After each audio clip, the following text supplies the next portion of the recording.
Well, who would have predicted this? Who would have predicted this? Steven Schumacher is no more.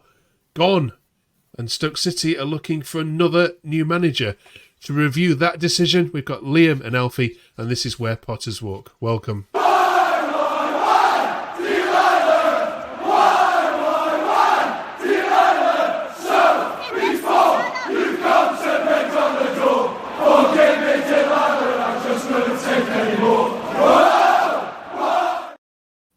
Welcome, Liam. Welcome, Alfie. This feels very strange for me. Only a couple of days ago, we were talking about the Oxford result and looking ahead to Friday night against Holland. The news broke this morning. Liam, what were your first reactions when you heard it? Was it shock? Yeah, it was a complete surprise, to be honest. When I first read it on Twitter, I thought it was one of them trick tweets that you see that odd fans put out, and then going out to the Stokes website and finding out it was true, I was surprised.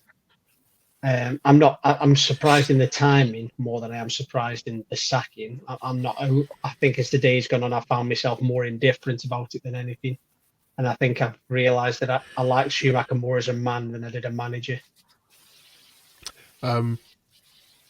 Alfie, the when things like this happen, the timing of it has to be questioned, and also we look into it going, well, they must have somebody in mind, and they must have already started making contact to do it this early in the season. Do you read into that the same, and what do we know so far in terms of plans to bring somebody else in?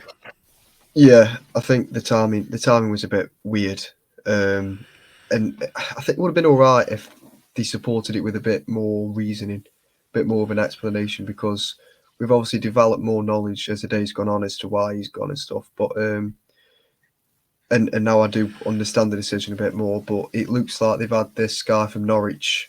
I can't say his name, but it seems like he's been under observation for a while, and then the Norwich lad has been in consideration for a while. So it's a weird one.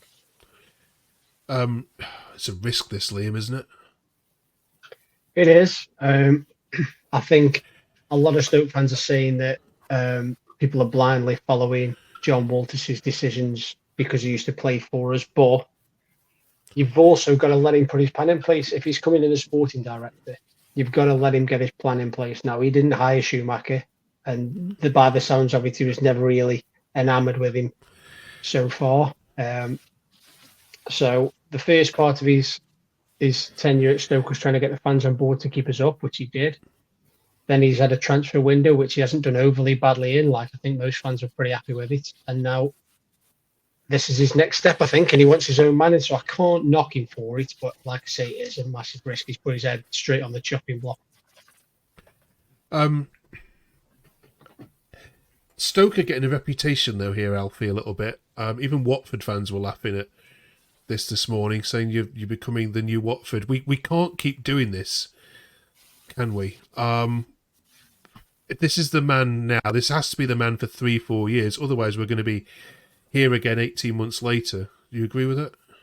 Yeah, I think if this one isn't right, I do fear that League One is possibly inevitable, to be honest, because it's just rinse and repeat since we've come down. New manager in, signings, sack the manager, get rid of all the players, new manager, new players, just repeating that cycle. So we'll get in trouble financially, I think, if we just keep doing this. And when there's no consistency in managers and we're consistently lower mid-table, which isn't where we want to be, there's only one way I think we can go, which is down the table. Liam, the Coates family will have obviously had lots to say in this, and obviously been hard of it, but since the Coates' son has been in charge, it hasn't felt very Stoke-like. Does that make sense? So it feels like we're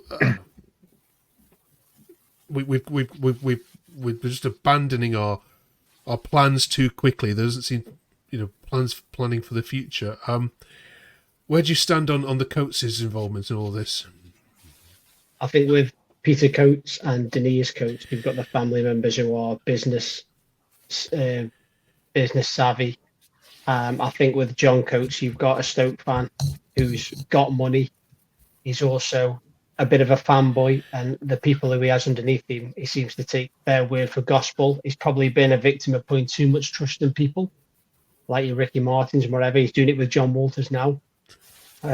He's not. He doesn't strike you as a guy with a lot of backbone. In all honesty, even if he thinks that getting rid of Schumacher wasn't the right idea, I think he's the kind of owner who will just say, "Yeah, John, you know what you're doing. Go ahead with it. You've got my full backing," and that's pretty much what's consistently happened now for years. We used to do it with managers. Now we're doing it with John Walters as sporting director. Okay. All right then. A question to both of you then. It seems inevitable as if the guy at Norwich who's been working with Pep or has worked with Pep. It seems if you've worked with Pep, that makes your stock go even higher. Who do you expect to be in charge for the whole game? Ryan Shawcross, I think. Yeah, I agree. You don't see anything happening even quicker than that? I reckon he might be in within the next couple of days. I think it's going to be one of them where he might be announced on the Thursday and sits out on the Friday, something along them lines. But in terms of, I think Stoke fans are actually pretty patient these days. I think a lot of Stoke fans will. I was willing to give Schumacher the entire season unless it was a catastrophe, because I think even the fans are getting to a point now where you've got to stick with someone. Now, Alex Neil, he wasn't a manager you could take to, and his results were very good. Schumacher, like I say, he was honest. He was fair in his assessments most of the time. He just shot himself in the foot a lot tactically and picking crazy systems and teams. But as a person, as a manager, you could kind of get behind and felt like he was building something.